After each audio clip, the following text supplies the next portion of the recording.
नमस्कार बच्चों, मैं चंद्र प्रकाश द्विवेदी, सरस्वती विद्या मंदिर, इंटर कॉलेज दीनदयाल नगर झांसी। हम आज आपको द्विघात समीकरण के बारे में बताएंगे।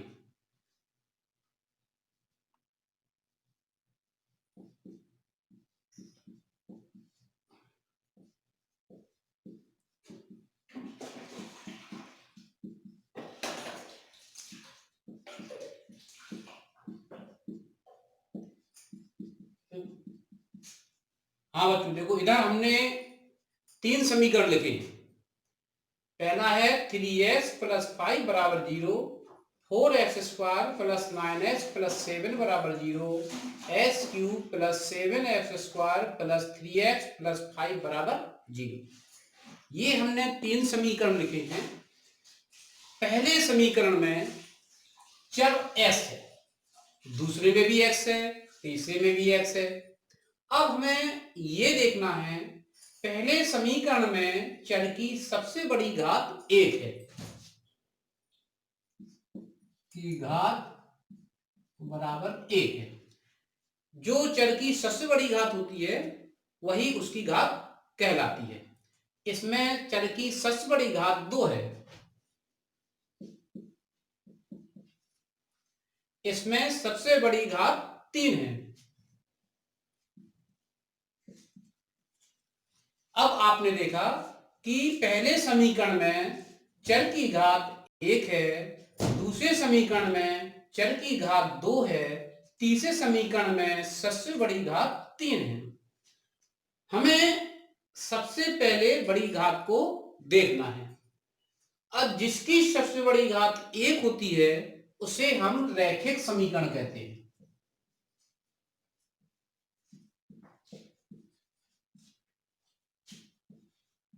और जिसकी सबसे बड़ी घात 2 होती है उसे द्विघात समीकरण कहते हैं।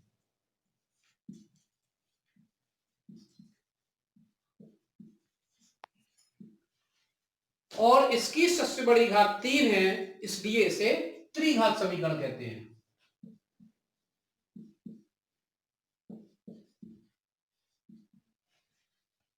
रैखिक समीकरण को इंग्लिश में लीनियर इक्वेशन कहते हैं, द्विघात समीकरण को इंग्लिश में क्वाड्रेटिक इक्वेशन कहते हैं, और 3 घात वाले समीकरण को क्यूबिक इक्वेशन कहते हैं।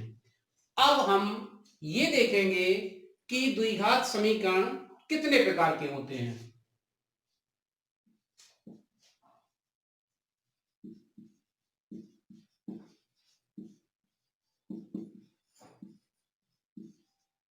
द्विघात समीकरण 2 प्रकार के होते हैं। नंबर 1, शुद्ध द्विघात समीकरण।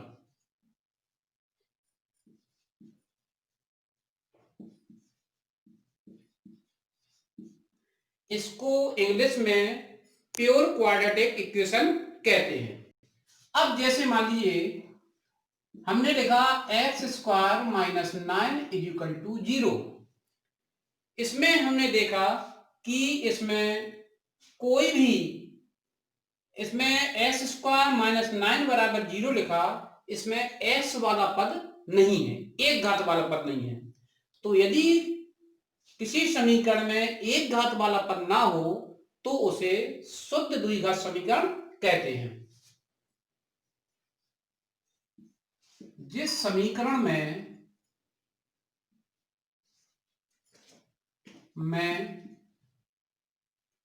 एक घात वाला पद ना हो,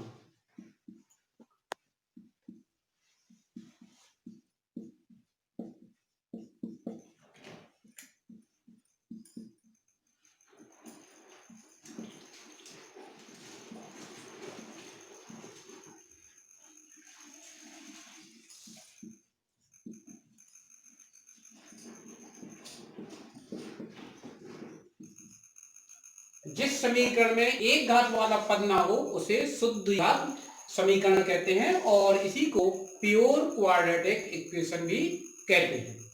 इसके दूसरे एग्जाम्पल हैं, जैसे 9x² - 16 = 0, क्योंकि इसमें भी एक घात वाला पद नहीं है।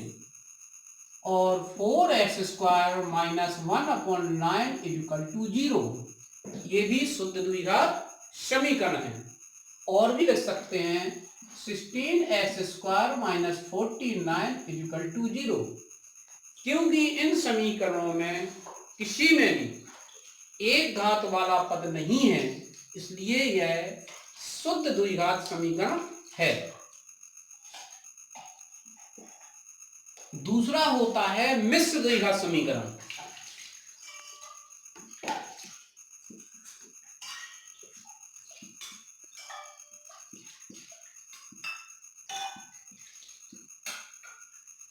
मिश्र द्विघात समीकरण वह समीकरण होता है जिसमें एक घात वाला भी पद होता है, उसे मिश्र द्विघात समीकरण कहते हैं। जैसे x² minus 5x plus 6 equal to 0।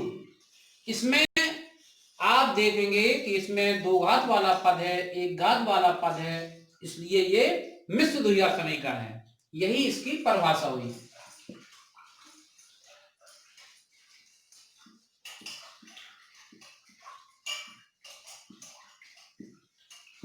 जिस समीकरण में दो घात वाले के साथ एक घात वाला पद भी हो, एक घात वाला भी पद हो, तो उसे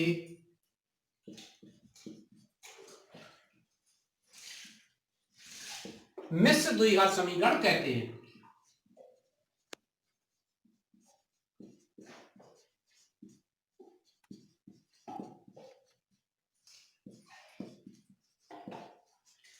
ये मिश्र, इसका जो व्यापक रूप होता है द्विघात समीकरण का, ax² plus bx plus c equal to 0। ये द्विघात समीकरण का व्यापक रूप है। इसे द्विघात समीकरण का व्यापक रूप कहते हैं। इसमें शर्त यह है कि a का मान 0 नहीं होना चाहिए, जहां पर a का मान 0 ना हो, क्योंकि अगर हम एक ही जगह पे 0 रख देते हैं तो पूरा x² 0 हो जाएगा। जब घात 2 वाला पद खत्म हो जाएगा तो वह द्विघात समीकरण नहीं कहलाएगा और एक घात वाला समीकरण बचेगा, तो वह रैखिक समीकरण हो जाएगा। इसलिए ये इसे द्विघात समीकरण का व्यापक रूप कहते हैं।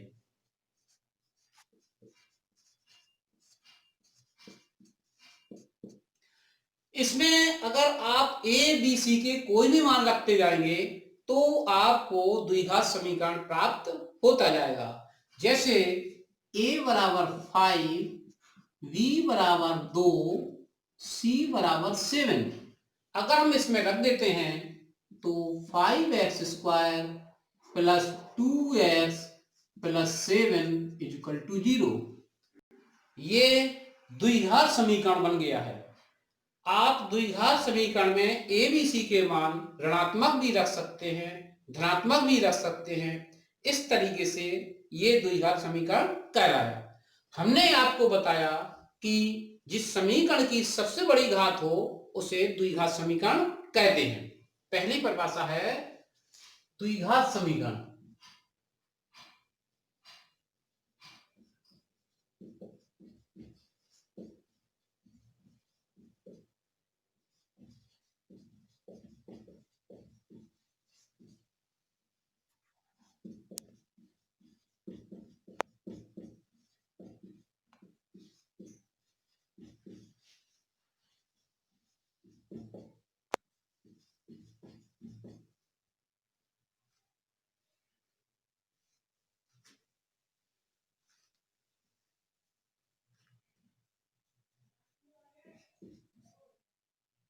द्विघात समीकरण की बताया कि जिस समीकरण की सबसे बड़ी घात 2 हो तो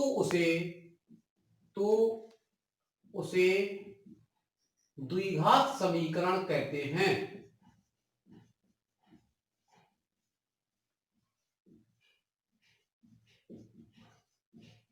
द्विघात समीकरण कहते हैं।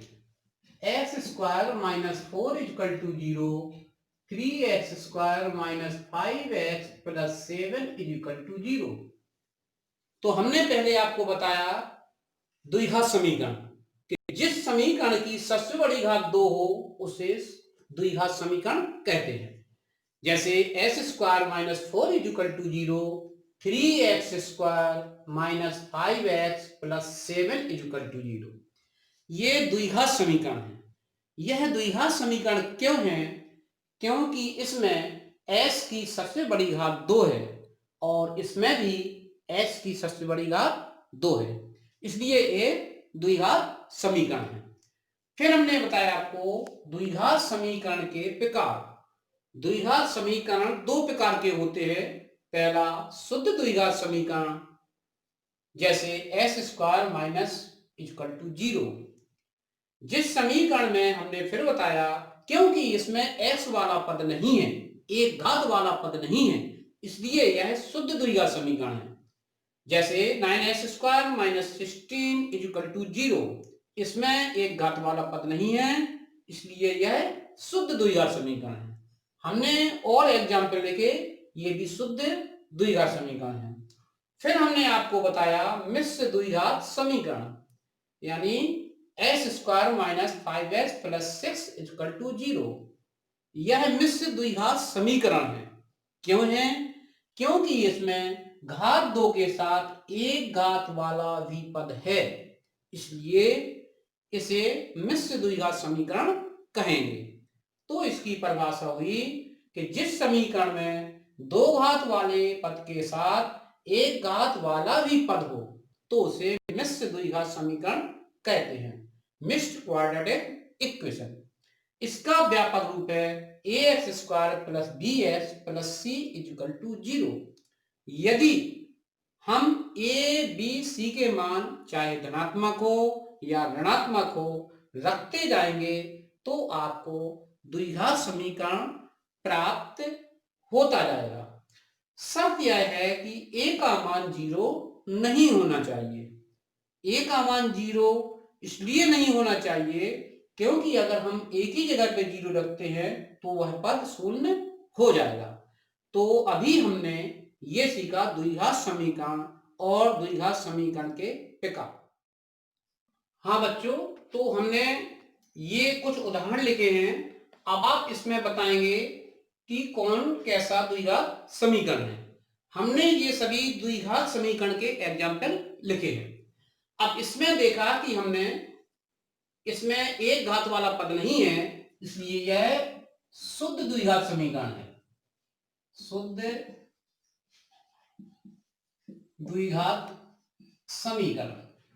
इसी प्रकार आप ये बताएंगे, जैसे हमने ये लिखा 6x square minus x minus 2 equal to 0, क्योंकि इसमें दो घात वाला पद है, ये एक घात वाला पद है, इसलिए मिश्र द्विघात समीकरण है।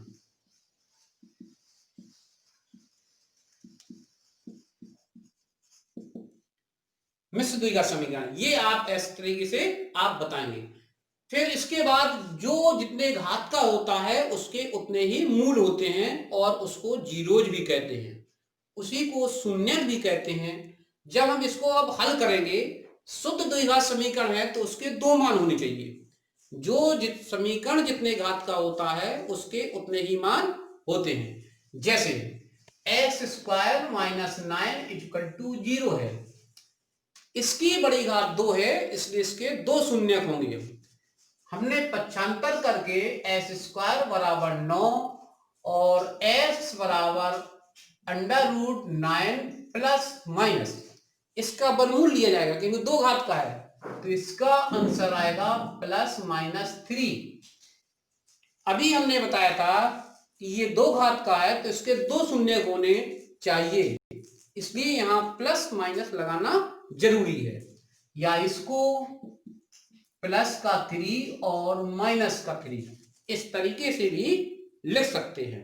तो आप ये भी प्रश्न हल करेंगे और द्विघात समीकरण भी के बारे में ये भी लिखेंगे कि ये कौन सा द्विघात समीकरण है, ये कौन सा द्विघात समीकरण है। ठीक, धन्यवाद। अभी हमने आप लोगों को बताया था कि द्विघात समीकरण कौन है, रैखिक समीकरण है या द्विघात समीकरण है। अब और भी चेक करना है, कोई सवाल के रूप में है, क्वेश्चन के रूप में है कि द्विघात समीकरण है या नहीं।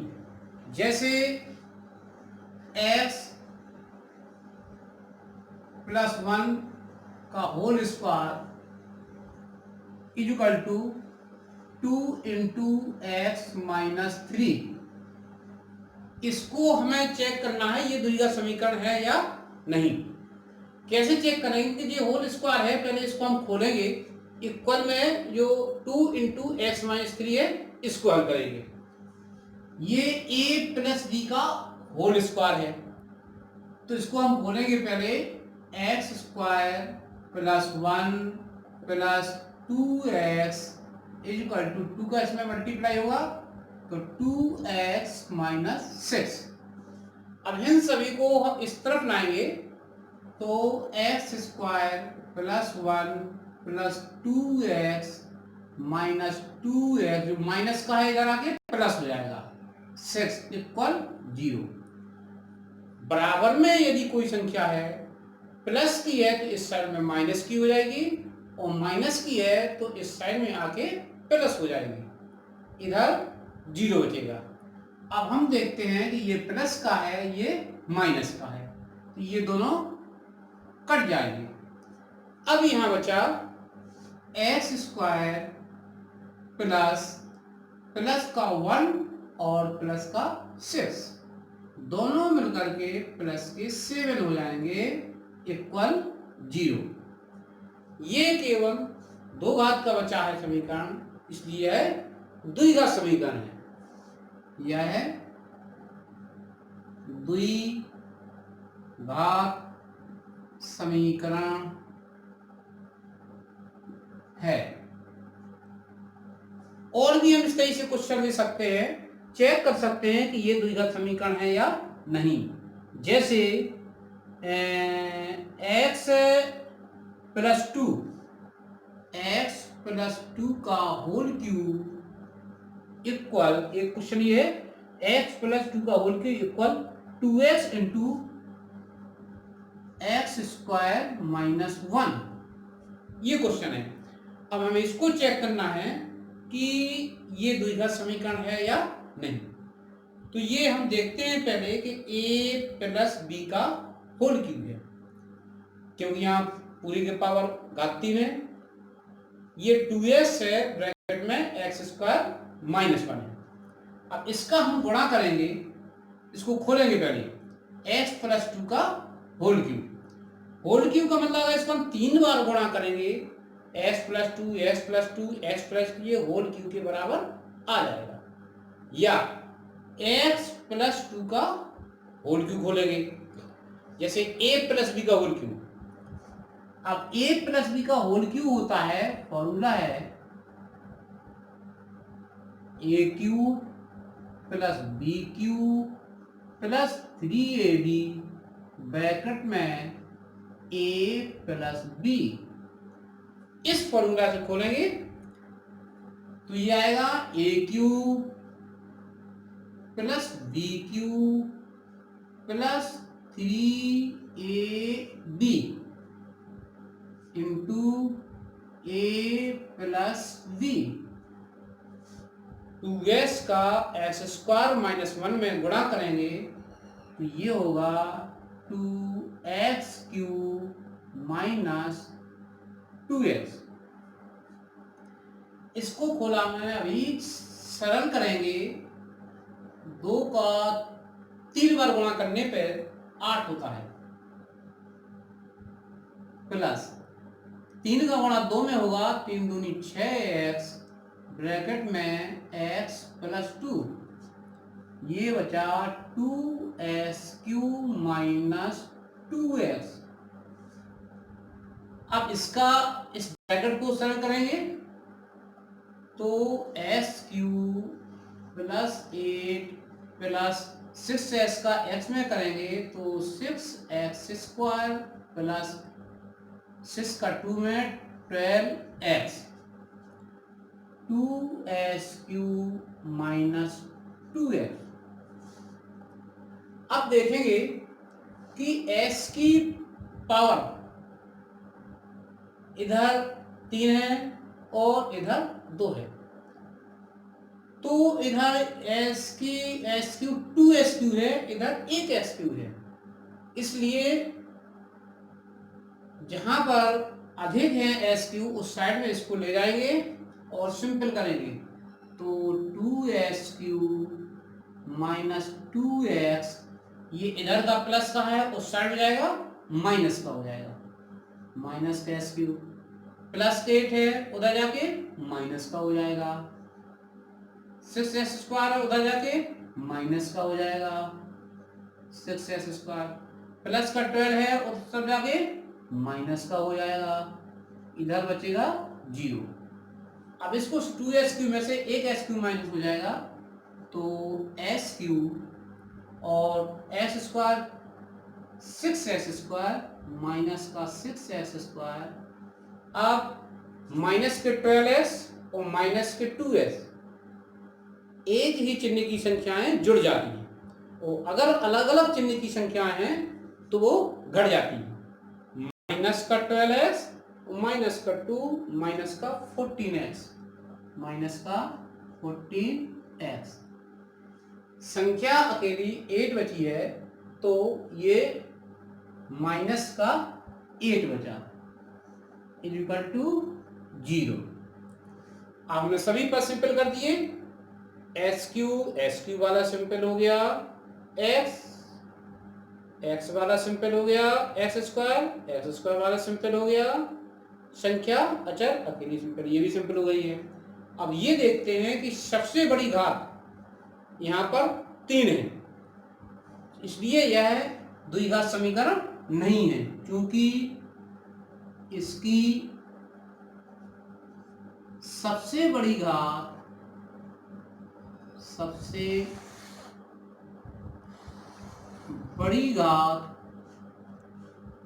3 है, सबसे बड़ी घात 3 है, इसलिए यह द्विघात समीकरण नहीं है, इसलिए यह द्विघात समीकरण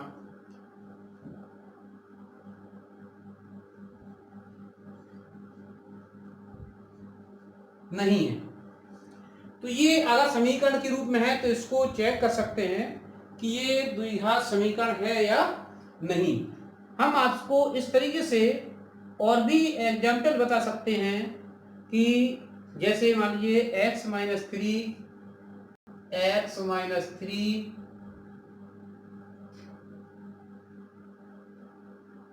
2x plus 1 x minus 3 2x plus 1 और x इंटू x प्लस 5,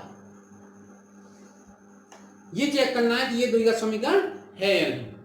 तो क्या करते हैं, इन दोनों ब्रैकेट का गुणा करते हैं आपस में, क्योंकि यहाँ कोई चिन्ह नहीं है, बीच में गुणा है तो इसका गुणा किया जाएगा।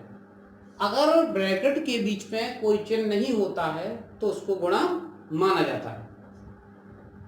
अब हमने s का या तो इसका इसमें करें या इसका इसमें करें, गुणनफल बराबर आएगा। अब जैसे मानिए हम s का 2x में पहले करते हैं, तो 2x स्क्वायर प्लस x, और माइनस 3 का करेंगे माइनस 6x माइनस 3, s का इसमें करेंगे तो x स्क्वायर प्लस 5x। अब ये देखते हैं कि 2x स्क्वायर माइनस 6 में प्लस का जाएगा तो माइनस का 5x बचेगा, minus 3 equal to x square plus 5x। सबको एक साइड में लाएंगे तो 2x स्क्वायर, ये प्लस का x स्क्वायर आके माइनस का हो जाएगा, माइनस का 5x है, ये इधर आएगा, ये माइनस का 5x हो जाएगा, और ये माइनस 3 है, इक्वल टू 0। अब 2x स्क्वायर में से एक x स्क्वायर माइनस हो जाएगा, क्योंकि ये प्लस का है, ये माइनस का है। हाँ, ये बात ध्यान रखें, समघातीय ही सरल होते हैं। ये घात 2 का तो घात 2 से सरल होगा, कभी भी 2 घात का 1 घात से सरल नहीं किया जाता है। तो ये बचेगा एक्स स्क्वायर माइनस 10x, क्योंकि माइनस का 5 और माइनस का 5 माइनस का 10x माइनस 3 इक्वल टू 0। अब ये सिंपल हो गया है। अब इसको हम देख रहे हैं कि सबसे बड़ी घात 2 है, यहाँ चर की घात देखना है। यहाँ 2 है, यहाँ 1 है, यहाँ चर नहीं है तो यहाँ शून्य माना जाता है। तो चूंकि यहाँ पर सबसे बड़ी घात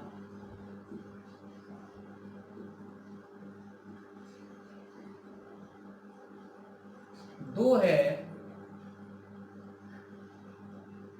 इसलिए यह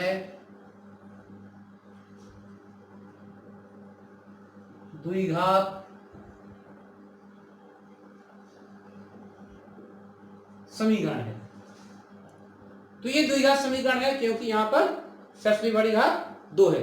तो ऐसे समीकरणों को हम पहचान सकते हैं कि कौन द्विघात समीकरण है या कौन नहीं, लेकिन उनको हल करना पड़ेगा। अगर आपने यहाँ डायरेक्ट देख करके लिख दिया तो ये सत्य भी हो सकता है और असत्य भी हो सकता है। जब उसको हल करने पर लास्ट में जो परिणाम बनता है उसको देखते हैं, उस परिणाम को देख करके ही हम देख सकते हैं कि कौन द्विघात है या नहीं। अब ऐसी भाषा के रूप में होता है, जैसे 2 क्रमागत पूर्णांकों का गुणनफल 306 है। 2 क्रमागत पूर्णांकों का गुणनफल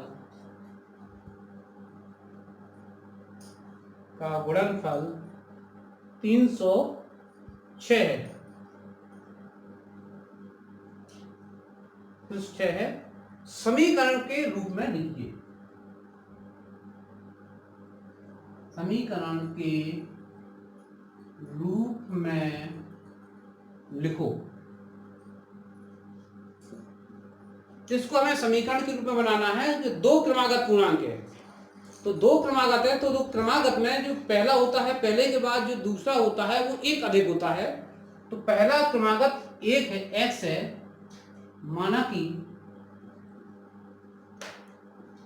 पहला क्रमागत पूर्णांक बराबर x और दूसरा क्रमागत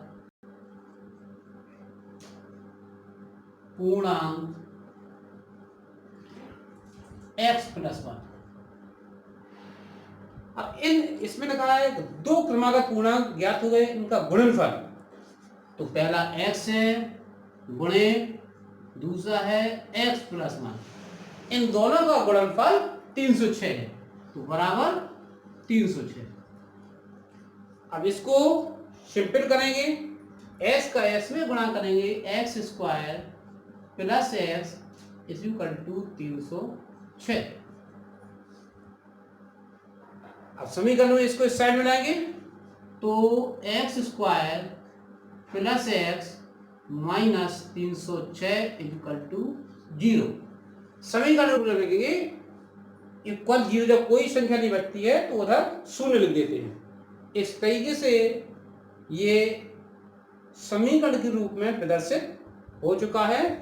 इसका यही आंसर है कि 2 क्रमागत पूर्णांकों का गुणनफल 306 है, समीकरण के रूप में लिखो। ये हमने समीकरण के रूप में लिख दिया है, तो ये इसका हल हो गया है। और सबसे बड़ी घात 2 है, इसलिए यह द्विघात समीकरण भी हो गया है। अब इस तरीके से भाषा वाले क्वेश्चन भी आप लोग हल करेंगे कि अभी हमने बताया इससे कि द्विघात समीकरण को ज्ञात करना, उसकी जांच करना, जांच करने के लिए पहले उनको हल करते हैं और लास्ट में जो परिणाम बचता है उसको देखते हैं कि यह द्विघात समीकरण है या नहीं।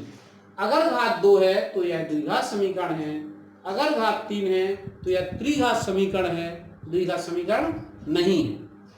इसी तरीके से इसको हमने हल किया तो लास्ट में सबसे बड़ी घात 2 प्राप्त हुई, इसलिए यह द्विघात समीकरण है। हाँ, ये जरूर देखें कि कहाँ पर कौन सा फॉर्मूला लगता है। अगर कहीं होल क्यू का है तो होल क्यू का फॉर्मूला लगेगा, होल स्क्वायर का है तो यहाँ होल स्क्वायर का फॉर्मूला लगेगा। उसी के हिसाब से खोलेंगे, फिर इसको हल करेंगे और अंत में परिणाम को ज्ञात करेंगे। इस तरीके से आज अभी हमने ये द्विघात समीकरण के बारे में सीखा और इनको और आगे हल करेंगे कि कौन द्विघात समीकरण है।